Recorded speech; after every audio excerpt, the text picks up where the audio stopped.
We now move out to the AFC South, and it was head coach Chuck Pagano and star quarterback Andrew Luck winning their third straight AFC championship ever since these guys became a part of the organization.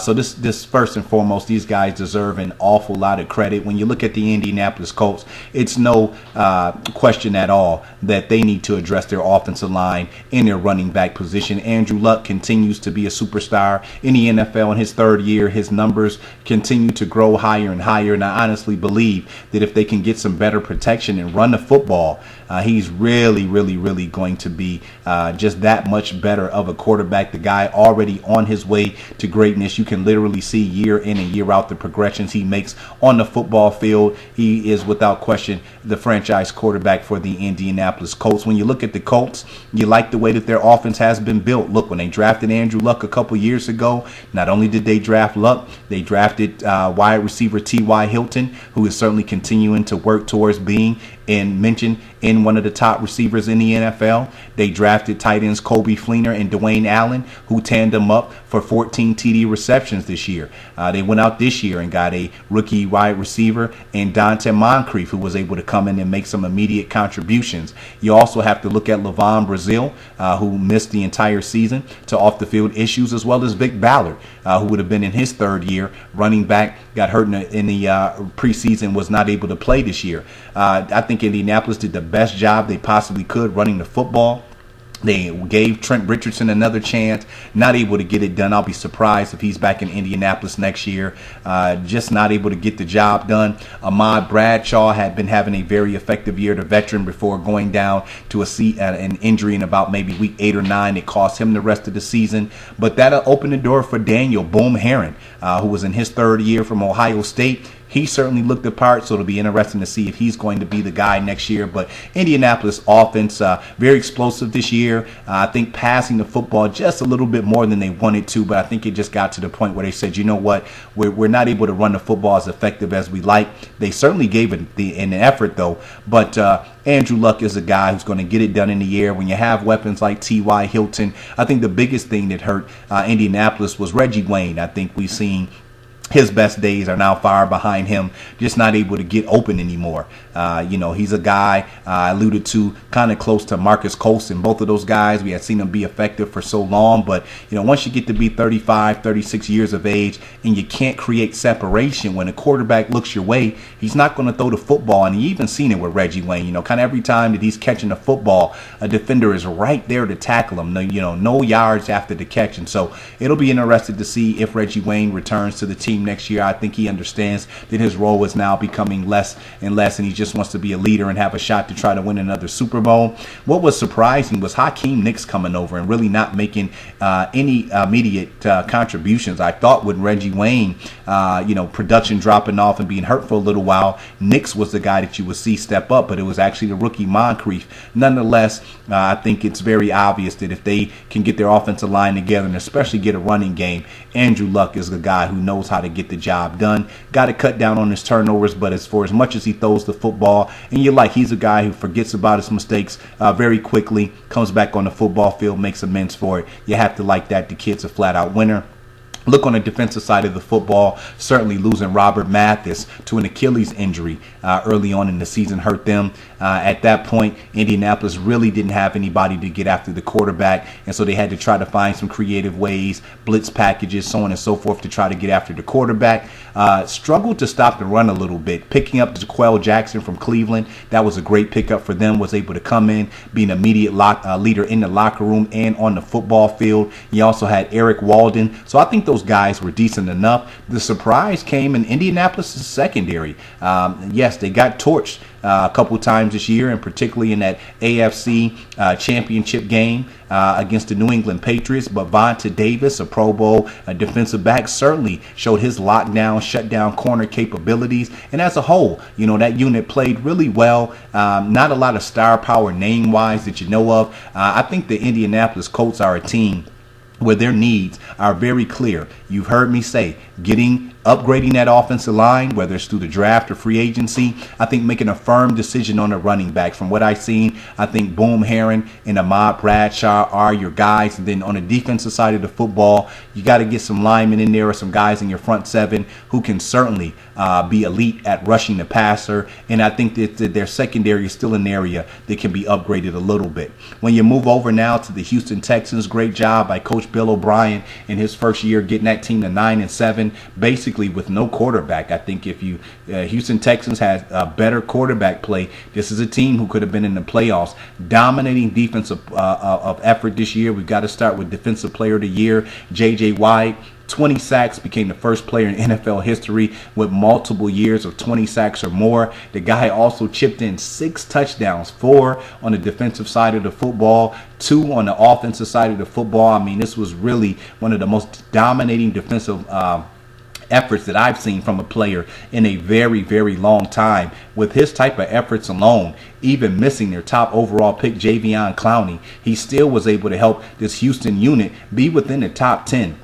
Did a great job. Their front seven did, limiting teams at the run. That was an area I think that linebacker they're going to have to certainly address. Not able to stop the run as much as they like. And then their secondary certainly is an area they've got to address. Jonathan Joseph, not the same defensive back that he used to be. You're looking at Kareem Jackson, hasn't been as solid and rounded in the form how they hoped when he came out of Alabama. When you shift your attention to the offensive side of the football, again, we'll start at the quarterback position because that is an area where bringing in Ryan Fitzpatrick, they thought that they would have it figured out. He was benched right around week 8 or 9. Ryan Mallett came in, got a nice victory on the road against Cleveland, but then the week after against Philadelphia, he's injuring his shoulder. He's unable to go, and you're stuck back with Fitzpatrick, who ended up getting hurt a little bit later on in the season. They go out and get the quarterback who they had at the end of the last year. And I'm surprised, I'm not sure what it was to made them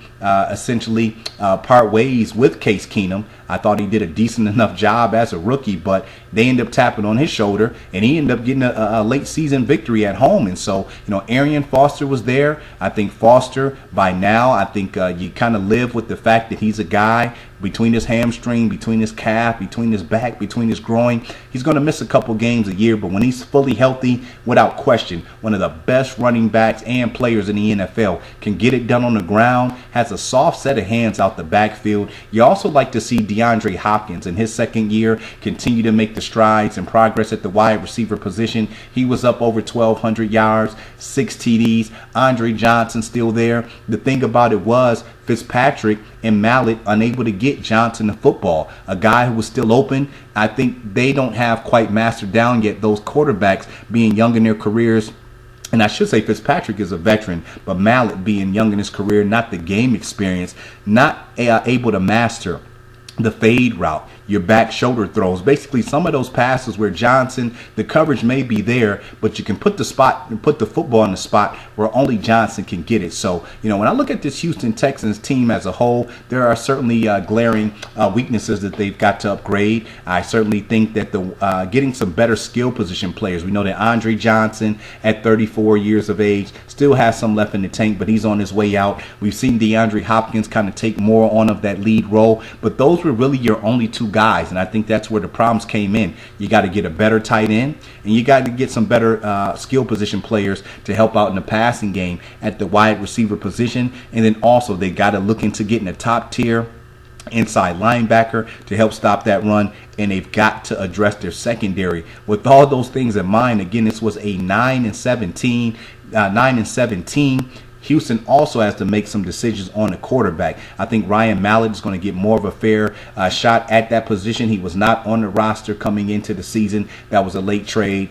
Took him a while to kind of figure out the playbook. Also keep in mind for the Houston Texans, they're going to be expecting back their top overall draft pick, Jadeveon Clowney, who the few times we've seen him look very explosive, very disruptive, a guy playing alongside Defensive Player of the Year J.J. Watt, a defensive coordinator like Romeo Crennel. If he's playing at a high level, he could very well elevate this Houston Texans defense to the top of the food chain.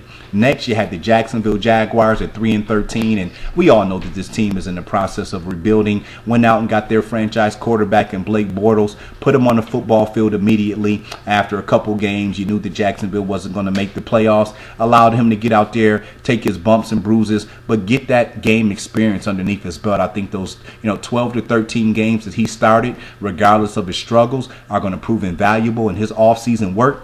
You also look at Jacksonville's offense. Their top 3 receivers this year were all rookies. So you're very young. When you have a rookie quarterback and rookie wide receivers, you know it's going to take these guys time to just get up to speed with the NFL game. I think the thing that you do like about Jacksonville, they found, I believe, their new franchise running back in Denard Robinson. He was in his 3rd year out of Michigan. I think he's going to fare very well.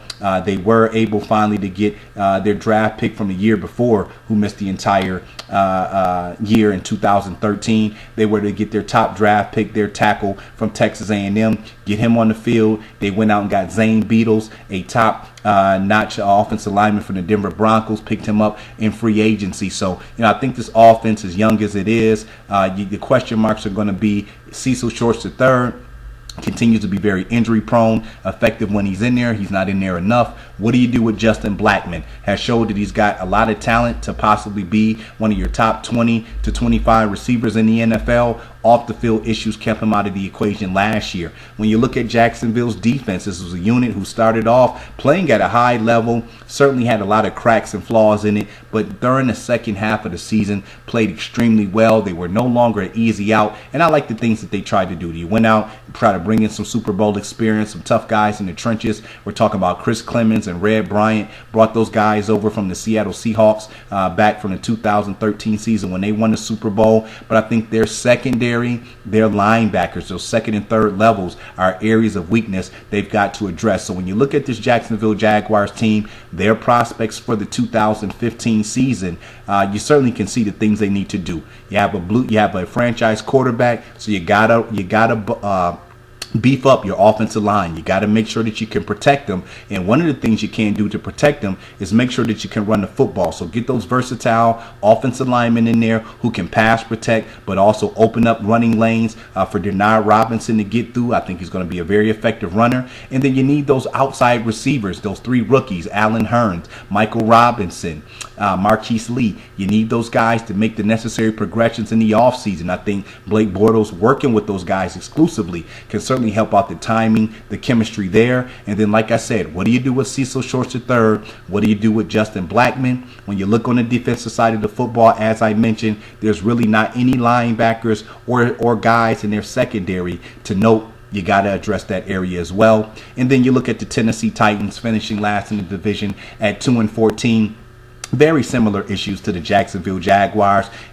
Jake Locker, obviously not the answer. Showed yet again last year that he cannot remain healthy, and when he's healthy, he's not the guy. Great job by Tennessee getting Zach Mettenberger from LSU in the 6th round. Got injured at the end of the year, but the few games that he did play, he showed me enough that I think he's going to be their franchise quarterback. Young guy's got a lot of potential. They also had a rookie running back in Bishop Sankey, got in there. Tennessee struggled to run the football. I like the offensive lineman they have. I think it's just a matter of getting that cohesion in there. They spent a draft pick on Taylor Lewan from Michigan.